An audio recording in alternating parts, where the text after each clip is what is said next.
Muito boa tarde, Universitários Zona Sul Plantões. Hoje, gurizada, dia 25 de novembro, são 18h30 e nós iniciamos a nossa atividade de Olho no Enem.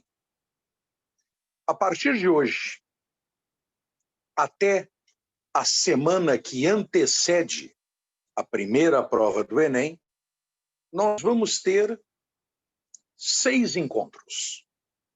Nesses encontros, vamos trabalhar tópicos de história geral, de história do Brasil, com prioridade para o Enem, sabendo que nós temos um programa parecido com a URGS.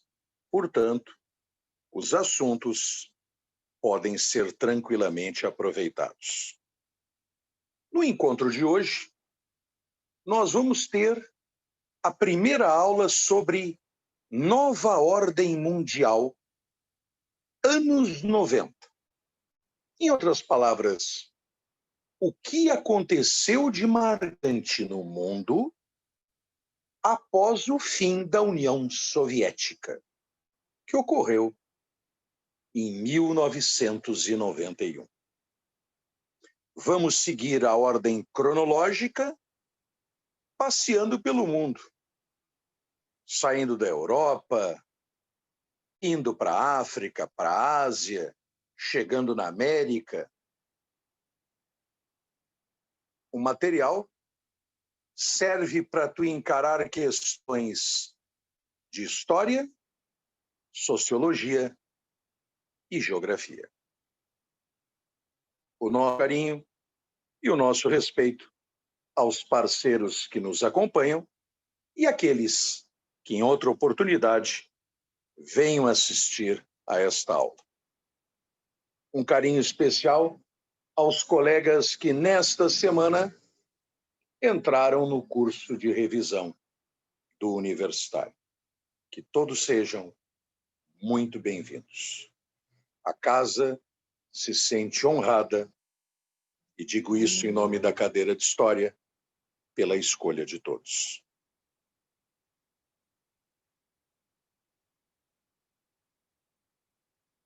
Falar na nova ordem mundial é falar na globalização, é falar no neoliberalismo. Em 1992, nós temos o Tratado de Maastricht. Aparecendo ele numa prova, nós temos que lembrar da criação da União Europeia. A partir de 1992, a integração envolvendo Alemanha, Bélgica, Dinamarca, França, Grécia, República da Irlanda, Itália, Luxemburgo, Países Baixos, Portugal, Espanha e Reino Unido. Não se esqueçam que em 2016, uma questão entrou no noticiário: a saída do Reino Unido da União Europeia, o chamado Brexit, que, em função da pandemia, está literalmente no descanso das conversações. O Tratado de Maastricht, ele representa aquele momento de integração, o que é marca de globalização. Sempre tem questão no Enem sobre globalização, ou relativa à geografia, ou relativa à história.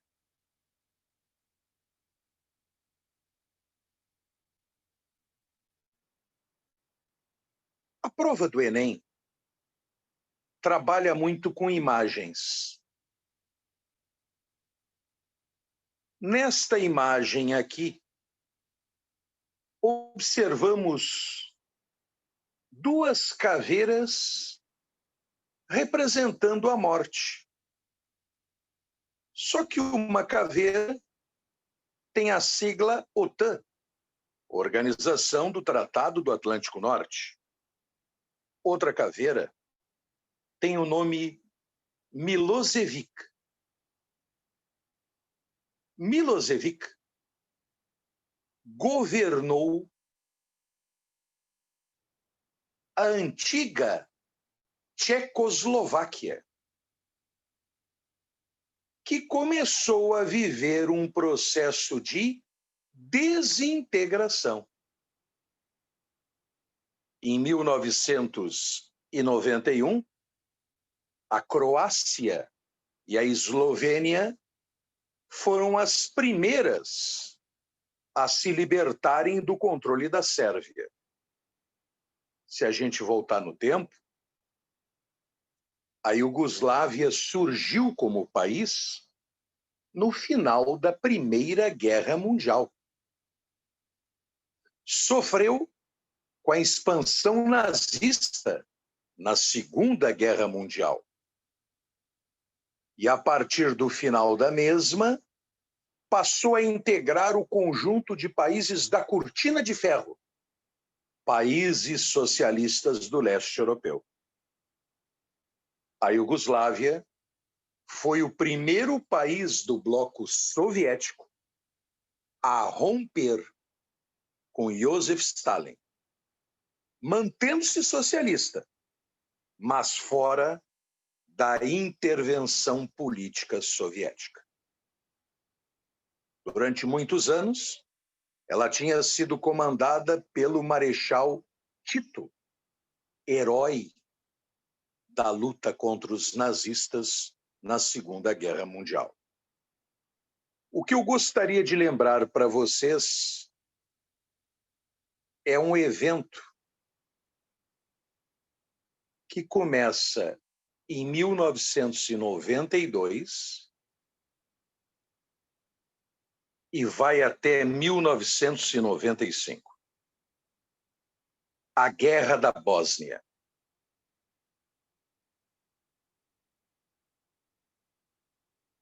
De um lado, a Bósnia, de outro lado, a Sérvia. A Bósnia querendo independência, a Sérvia não aceitando. Nesta briga, a Bósnia ganhou o apoio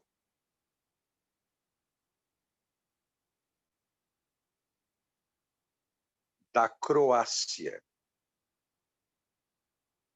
que já tinha conquistado a independência. Agora vejam como ele, por exemplo, poderia incrementar este conflito. Nós enxergamos, num primeiro momento, um conflito territorial. A Bósnia querendo se separar do domínio sérvio, contando com o apoio da Croácia. Mas reparem que este conflito político-territorial tem desdobramento religioso. A Bósnia muçulmana, a Croácia católica apostólica romana e a Sérvia cristã ortodoxa. Olhem só que prato cheio para uma questão de Enem. O aluno receber um texto, de repente até com esta imagem, ou um mapa, falando da independência da Bósnia e da oposição feita pelos sérvios. E pedindo que o aluno identificasse, respectivamente, as religiões de Bósnia, Croácia e Sérvia. Se for nesses termos, a primeira parte da resposta, islamismo, seguido de católicos apostólicos romanos e cristãos ortodoxos. Durante este conflito, a OTAN enviou tropas para ajudar a Bósnia.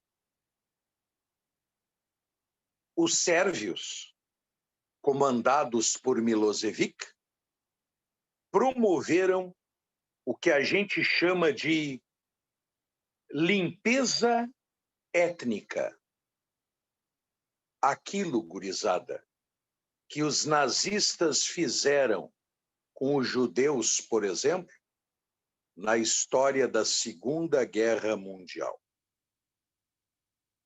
Naquele discurso de superioridade racial, exterminar. Quem curte cinema, talvez já tenha assistido o filme Atrás das Linhas Inimigas. Reparem que no filme, um piloto da OTAN vai ter o seu avião caindo exatamente atrás do lado inimigo. E quem são os inimigos? Os sérvios. E aí tem toda uma luta pela sobrevivência. Com relação a este conflito, eu chamo a atenção de vocês para um massacre que aconteceu bem próximo do final dele.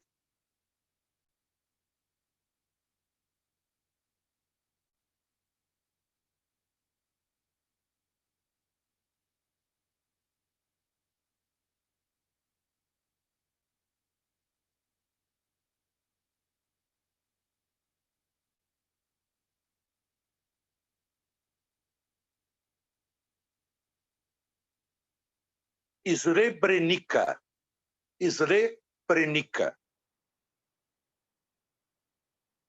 Os sérvios mataram, numa única operação, mais de 8.000 pessoas. Destaque para civis, senhoras grávidas, idosos, crianças. O massacre de Srebrenica reproduz, em 1995, massacres como aqueles que aconteceram na Segunda Guerra Mundial, como o massacre na floresta de Katyn, que já foi tema do Enem, onde os soviéticos mataram poloneses. E durante muitos anos, todo mundo dizia que quem tinha matado os poloneses eram os nazistas. Ficava chato a Polônia ser um Estado socialista e os poloneses descobrirem que a União Soviética tinha matado milhares de poloneses. Srebrenica é um exemplo de limpeza étnica. Por isso que Slobodan Milošević posteriormente foi preso e começou a ser julgado pelos crimes cometidos contra a humanidade. Em 1995, por intermédio dos Estados Unidos, nós vamos ter um acerto entre as partes, que é conhecido como Acordo de Dayton. O presidente norte-americano na época era Bill Clinton. A Guerra da Bósnia foi uma das tragédias da nova ordem mundial. Tenham certeza que muitos dos seus concorrentes, nessa altura do campeonato, nunca ouviram falar no massacre de Srebrenica, Guerra da Bósnia. Apareceu na prova limpeza étnica, extermínio, genocídio.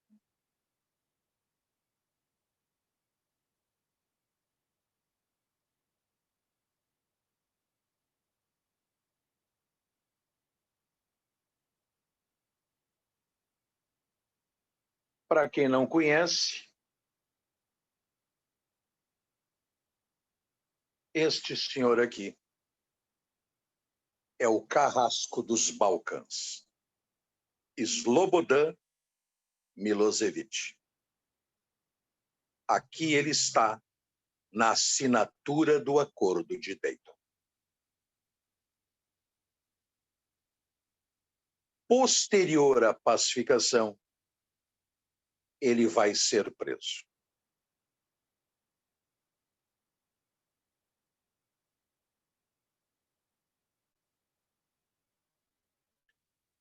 Não esqueçam que numa prova de Enem, várias vezes nós temos questão com mapa. E necessariamente não são questões de geografia. O Muro de Berlim caiu em 89. E uma onda de redemocratização varreu a chamada Europa Oriental. Na Europa Oriental, nos anos 60, nós tivemos o episódio na Tchecoslováquia, no famoso ano de 68, a Primavera de Praga, onde os tchecos se rebelaram contra a União Soviética. E houve a intervenção no país das tropas do Pacto de Varsóvia, que representava, na época, o poder da União Soviética e seus aliados. Posteriormente, vem todo um processo, com a queda do muro, de redemocratização do país.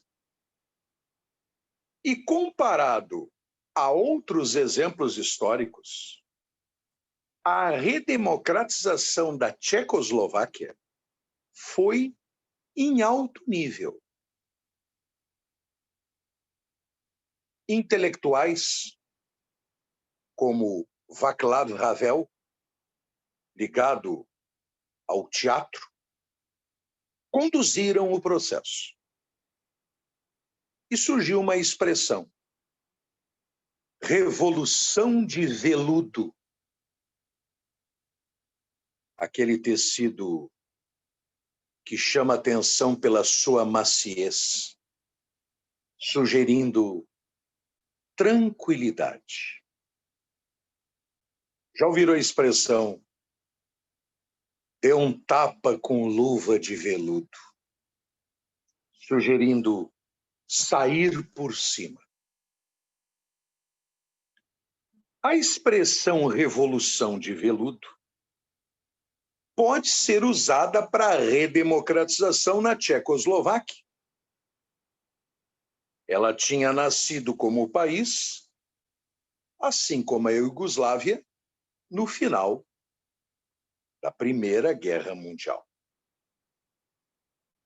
Fruto da desintegração do antigo Império Austro-Húngaro.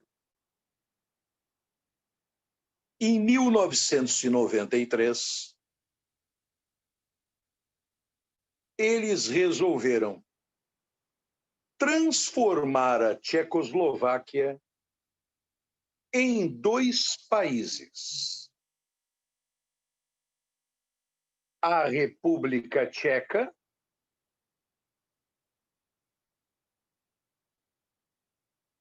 à esquerda e a Eslováquia à direita, basicamente mantendo a divisão territorial original. Reparem que a República Tcheca é maior, basicamente 79 mil quilômetros quadrados. A Eslováquia, vamos colocar um pouquinho mais de 49 mil quilômetros quadrados.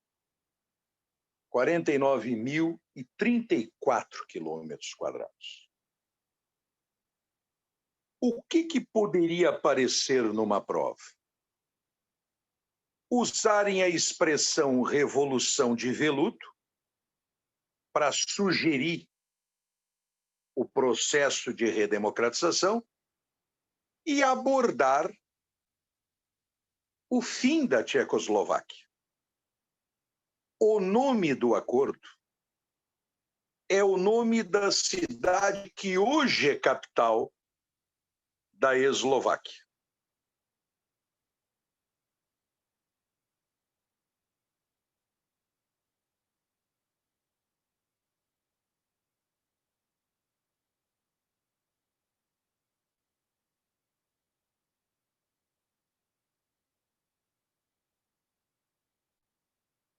Acordo ou Tratado de Bratislava.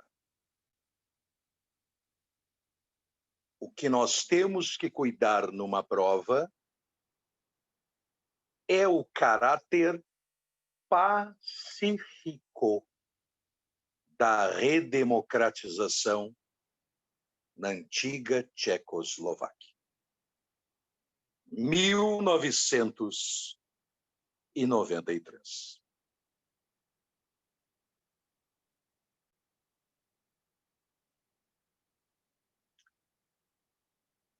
Mais adiante, nós vamos falar no 11 de setembro de 2001, no início do século XXI, quando o mundo ficou aterrorizado, literalmente, pela figura de Osama Bin Laden e a sua organização, a Al-Qaeda. Mas, em 93, para quem não sabe, a Al-Qaeda já tinha tentado uma situação terrorista contra os Estados Unidos. Num antigo seriado que fez muito sucesso na televisão, talvez já tenham assistido ou ouvido falar, Arquivo X.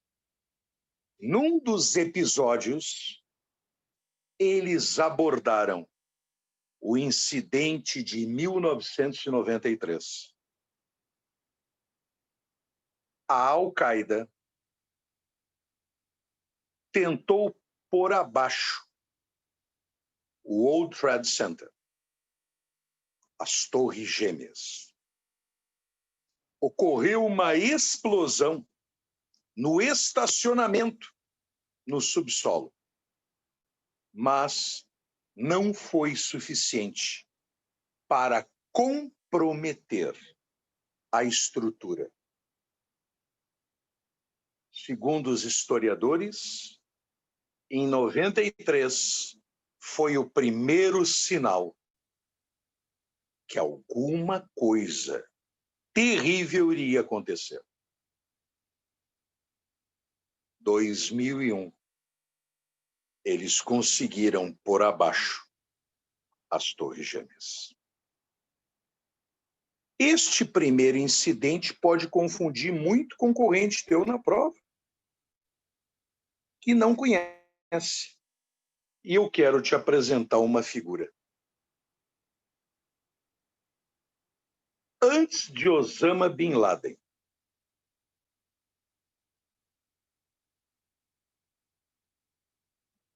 esse senhor até hoje está preso nos Estados Unidos. Eu tenho a certeza que a maioria de vocês nunca ouviu falar nele.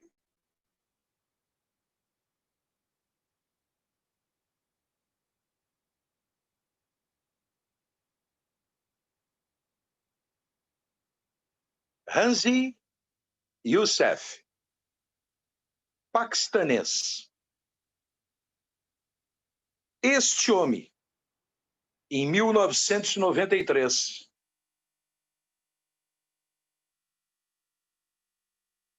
representando a Al-Qaeda,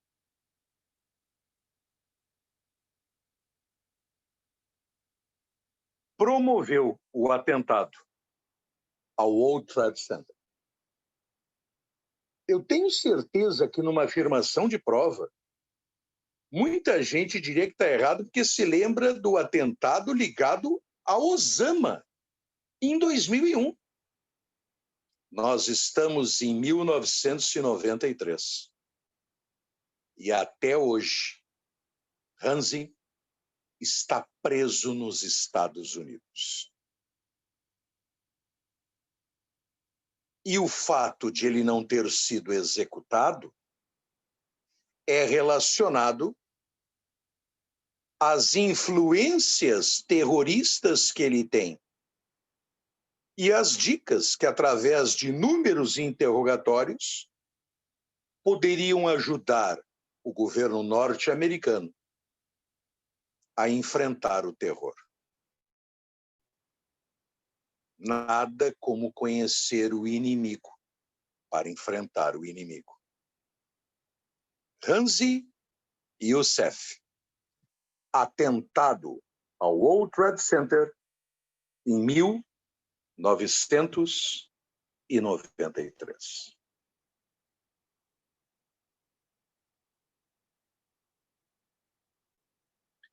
Reparem que a proposta do nosso plantão é exatamente qualificar informação.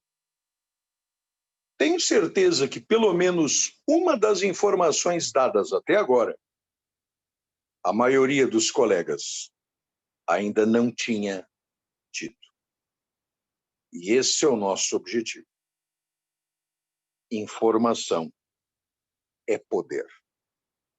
E com boa informação, os amigos vão fazer uma excelente prova.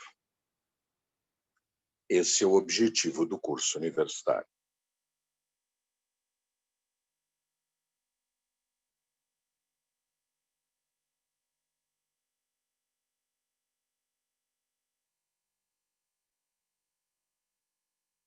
Aqui, uma das fotos mais conhecidas do subsolo, do estacionamento do World Trade Center.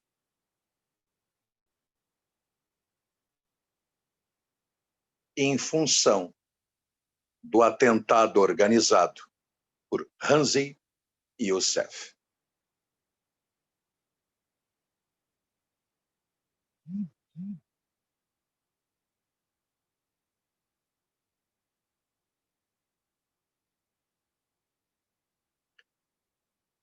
Como o nosso tempo é uma meia horinha, né?